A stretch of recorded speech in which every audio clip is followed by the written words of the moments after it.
युक्ति आईएएस की ओर से राजस्थान पीएससी एमसीक्यू सीरीज का पार्ट 4 जो प्रीलिम्स के लिए महत्वपूर्ण है। इस पार्ट का पहला प्रश्न है कि निम्नलिखित में से कौन सा वृक्ष पर्यावरण के लिए खतरा है। 4 विकल्प है, नीम, यूकेलिप्टस, बबूल या केला।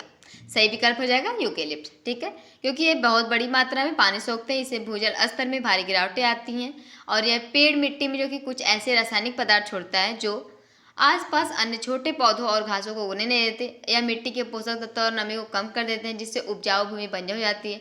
और इन हानिकारक प्रभावों के कारण ही इसे अक्सर पर्यावरण का दुश्मन या पर्यावरण का आतंकवादी भी कहा जाता है। ठीक है, अगला प्रश्न है कि पारिस्थितिक निकट के संदर्भ में निम्नलिखित कथनों में से कौन सा सही है। 2 कथन दिए इसमें। यह उन स्थितियों की श्रेणी का प्रतिनिधित्व करता है जो संसाधनों के उपयोग और पारिस्थितिक तंत्र में उसकी कार्यात्मक भूमिका को सहन कर सकती है। दूसरा है, प्रत्येक प्रजाति का एक अलग स्थान होता है। 4 विकल्प दिए इसमें। 1 तथा 2 दोनों सही है, केवल 1, केवल 2 या न तो 1 और न ही 2। इसमें सही विकल्प हो जाएगा 1 तथा 2 दोनों।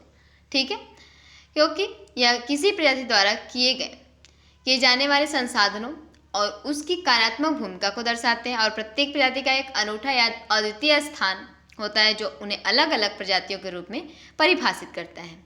ठीक है, इस पाठ का अंतिम प्रश्न है कि संपीड़ित प्राकृतिक गैस सीएनजी मुख्यतः बनी होती है। 4 विकल्प है, ब्यूटेन से, प्रोपेन से, मीथेन से या इथेन से। सही विकल्प हो जाएगा मीथेन से। संपीड़ित प्राकृतिक गैस का मुख्य घटक जो कि मीथेन होता है और प्राकृतिक गैस को जब उच्च दबाव पर संपीड़ित किया जाता है तो उसे सीएनजी कहा जाता है। ठीक है, वहीं इसमें मीथेन की मात्रा लगभग 80% से 90% या उससे अधिक भी होती है और यह एक स्वच्छ ईंधन है जो पेट्रोल और डीजल की तुलना में कम प्रदूषण भी फैलाता है। ठीक है, तो राजस्थान पीएससी एमसीक्यू सीरीज के अगले महत्वपूर्ण प्रश्नों के लिए युक्ति आईएएस के साथ जुड़े रहें। धन्यवाद।